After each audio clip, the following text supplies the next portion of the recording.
This is Angel Ribo, the CEO Confident, and we are here today with Neville Joffe. Hi, Neville. How are you? Hello, Angel. Wonderful. Thank you. So Neville Joffe, as you probably already know, he's an author, he's an executive educator, and he's been teaching financial literacy and business mastery for more than 25 years to more than 20,000 people worldwide for these very, very large corporations. And we are here today because I would like to actually share a few ideas regarding, financial literacy and diversity and inclusion. The first question would be for you, Neville.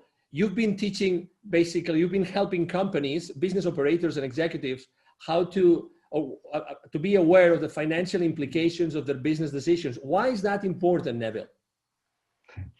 Angel, shareholders and investors in corporations have a certain vision about what they want to see in return for their investment.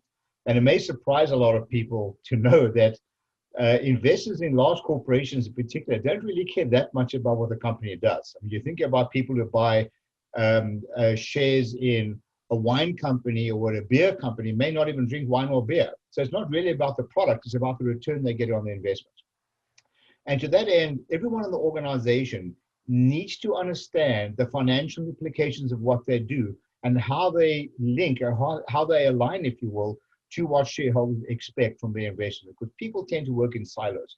They need to see the bigger picture and understand how to join all the dots between what they do and what the shareholders see in their financial statements. So I remember that, one of the many things that, by the way, people, they might not remember or know is that you actually were leading an organization with 400 unionized employees. And those employees were from so many different countries with so many different orientations.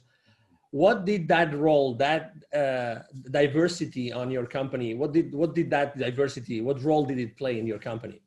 Wow, Angel, in those days, we didn't even know the word. I'm going back more than 25 years, in fact, close on 30 years when I started this. We'd never heard of the word diversity. We never heard of the word inclusion. It's just something that some people did or some people didn't do. There was no legal requirements, anything those days. There was not even an awareness of it. And this company that I bought into was going through some financial challenges. And in those days, we were dealing with double-digit inflation. We were dealing with NAFTA, huge price pressure and demand from the market. Pricing from the market was demanding that prices come down while costs were going up. It was really, really tough to stay open in those days. So what I did was I opened up. I went to a financially transparent environment. Now, keep in mind that we had every nationality imaginable. We had a rainbow, if you will, of employees in this organization, every skill set imaginable. So what I did was I went to a financially transparent organization and I did a deal with our union. We were a union shop, whereby I said to the union, look, I have a belief that nobody washes a rented car. There's no sense of ownership. And it's important that people feel a sense of ownership. So I'm a strong advocate of education and engagement. I educated these people to understand the financial implications of what they did, use very simple methodologies like tearing up $20 bills when people messed up and people used to freak out. I said, why are you freaking out? You do this every day. I got their attention. But I started using some very unorthodox methods of teaching business literacy, gave them, people work better when there's something in it for them, right? And I started involving them in decision-making because all their skin in the game. But the whole notion of inclusion, in my view, shouldn't be inclusion for the sake of inclusion. This should be the sake of inclusion with a bigger purpose.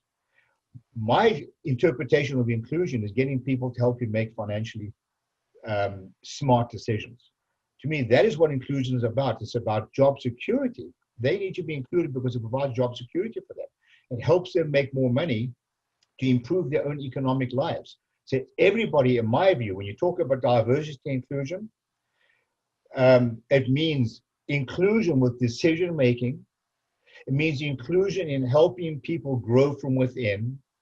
And when I talk about diversity, I'm talking about diversity using people's skill set. We had what I call an inventory of skills. We had a database. In those days, we used to use Lotus 123. And I had developed a database of what people's skills were. We had people coming out of Europe who were nurses working as operators. We had people who were engineers working as store operators.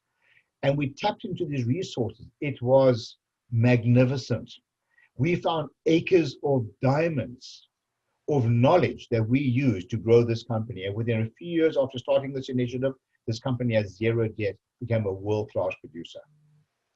There is something else I'd like to add, if I may. Absolutely. While it's in mind. The companies I've worked with over the last 25 years, a lot of multinational companies, I can tell you that those companies that I've worked with that practice diversity and inclusion to the level that I'm talking about, not just because it's a legal thing or it's something which they have to do, it's something that they want to do, are significantly more profitable with lower staff turnover than those companies that don't practice this. It's blatantly obvious with those companies that I've worked with. I was going through actually the list. Neville was kind enough to share with me the list of his former clients. And besides lots of testimonials and recommendation letters, I saw the names. Would you mind sharing the names of a few companies that you have been working with throughout time? Well, these are the companies who practice this type of thing. This is a matter of culture. People like Toyota, Hallmark Cards, Campbell's Soup. I mean, these are the likes of the kinds of companies, just wonderful companies. McDonald's, these are people who practice this as a matter of culture and policy, not necessarily because of legality. And their names, the success of these companies speak for themselves. What did you do? Because I would like to use, people probably don't know yet because it's very close to launch, but Neville has been working on a book for a few months now. And my question is, when you had this inventory of skills, I would like to use one of your Nevillisms. You had that inventory of skills. So what? What did you do with it? Well, over the years, a lot of people who've been through my program said, Neville, you got to write a book about all these Nevillisms. And I have some statements that I use, which I love to use during my education program. For example, don't examine numbers in isolation. Revenues are vanity, profits are sanity, cash flow is reality. And to your point, like, so what? Cause and effect. I created a culture of cause and effect in my company. If you do X, what will happen? If you do Y, what will happen? What are all the touch points that are affected as a result of your decisions? Don't examine numbers in isolation is another one. People will tend to keep looking at revenue going up and all high-fiving. Well, don't get so excited. What about profitability? What about sustainability? Don't do the wrong things more efficiently. We have to keep re-examining what we do. What worked for you several years ago may not work for you today. So this whole notion of inclusion and diversity, the people who are included in decision-making are encouraged to keep resetting the button, if you will, of processes. And it's magnificent when people who are not involved in a certain skill set look from the outside, they have the license to ask stupid questions, if you will, because they tend to pressure test a lot of decisions that are going on in companies, always linked to the financial implications of those decisions. Thank you so much, Neville, for bringing this to our attention, actually for bringing to the audience this new frame of reference about diversity and inclusion. People that want to know more about you and about what you do, Neville, what's the best way to reach out to you? Just email me. It's Neville, Neville, at BizWisdom. That's BizWisdom.com. I love a good debate, in case you didn't notice, and I'll be delighted to speak to you and chat to you about some of these concepts. Thank you very much, Neville. It's been a pleasure to have you here. And for our audience, thank you very much. Again, this is Angel Ribo, the CEO of Confident. Thank you for being here today, and hope to see you soon in another of our interviews. Thank you very much. Have a wonderful day. Bye-bye. Thanks. Bye-bye.